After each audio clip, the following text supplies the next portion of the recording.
హరే కృష్ణ కృష్ణ కృష్ణ హరే హరే, హరే రామ రామ రామ హరే హరే. బాలకృష్ణుని లీలల్లో మరొకటి కాళీయ మర్దనం గురించి తెలుసుకుందాం. మనుచేతసి స్ఫరతు వల్లవీ విభోః మణినూపర ప్రణయీ మంజుషించితం కమలావనేచర కళింద కన్యక కలహంస కంఠ కంకోజితాదృతం అని కరుణామృతంగా కృష్ణస్థుతిని చేసి శ్రీ సుఖమహర్షి ప్రాయోపప్రవేశంలో కూర్చున్న పరీక్షిత్ మహారాజుకు భాగవతాన్ని శ్రీమన్నారాయణుని కథలుగా ప్రవచిస్తూ అందులో భాగంగా శ్రీకృష్ణుని కాళీయమర్దనము అనే ఘట్టాన్ని చెప్పడానికి ప్రారంభించారు. మహారాజా, కాళింది అనే మడుగు ఒకటి ఉంది. అందులో కాళీయుడు అనే సర్పరాజు తన భార్యలతో పుత్రులతో ప్రవేశించి జలాన్ని విషమయం చేశాడు. అతని విషప్రభావానికి ఆకాశంలో ఎగిరే పక్షులు సైతం తట్టుకోలేక చనిపోతూ ఉండేవి. ఒకనాడు శ్రీకృష్ణుడు గోవులను మేపడానికి అటువైపుగా తీసుకువచ్చాడు. పాపం, అది విషజలమని తెలియక గోవులు గోపకుమారు నీరును త్రాగారు. వెంటనే ప్రాణాలు విడిచిపెట్టారు. అది తెలుసుకున్న కృష్ణుడు తన అమృతమయ దృక్కులతో వారిని చూసి పునరుజ్జీవితం చేశాడు. అద్భుత చర్యను ప్రదర్శించాడు.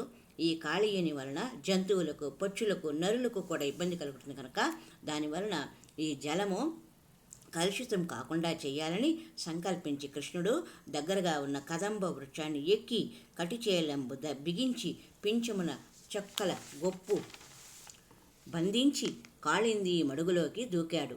ఒవ్వెత్తున నీళ్లు పైకి లేచాయి. అది చూచిన కాళీయుడు, ఓహో, నేనిందులో ఉన్నట్లు ఈ అర్పణకు తెలియదు కాబోలు. నా విషజ్వాలలతో ఇప్పుడే భస్మం చేస్తాను అనుకున్నాడు. అమాంతంగా తన పడగలను విప్పి కృష్ణుని కరిచాడు. జ్వాలలు ఎగసే విషాన్ని వెలువరించి కృష్ణుని పైకి చిమ్మాడు.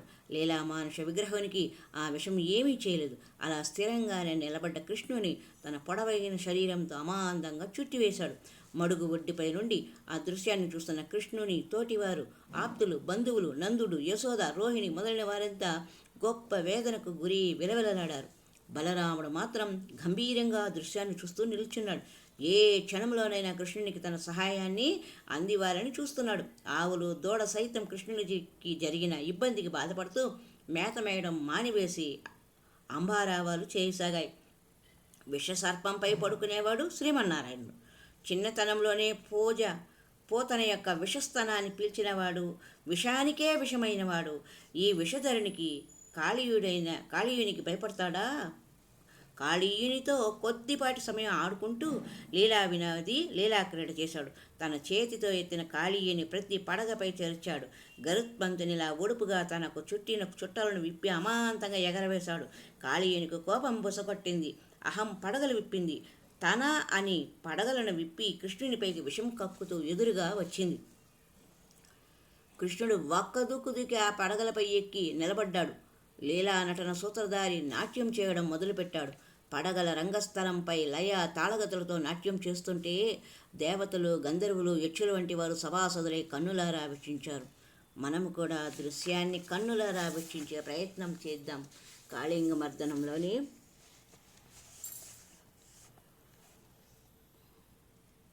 హే కృష్ణ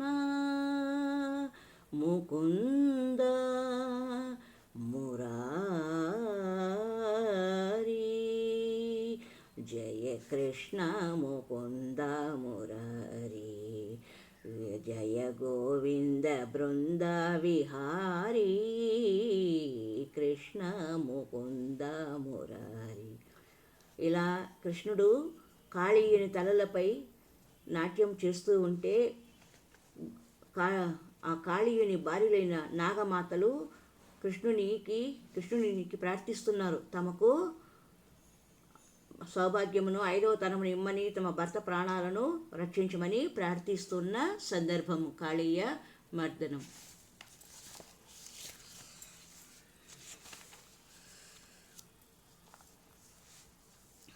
కుచ్చిన్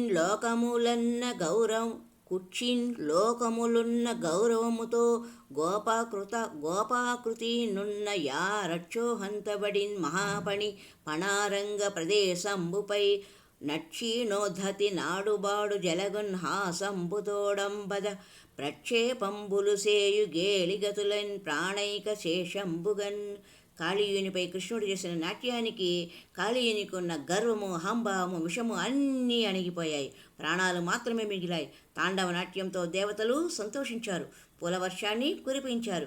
కాళీయుడు తన 100 పడగలను వంచి నమస్కరించి కృష్ణుని శరణు వేడాడు.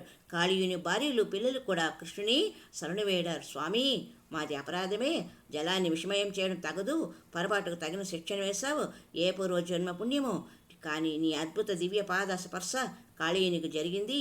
పుత్రుని తప్పును తండ్రి మన్నించినట్లు మా భర్త తప్పును మన్నించు. ఇతనిని నీవు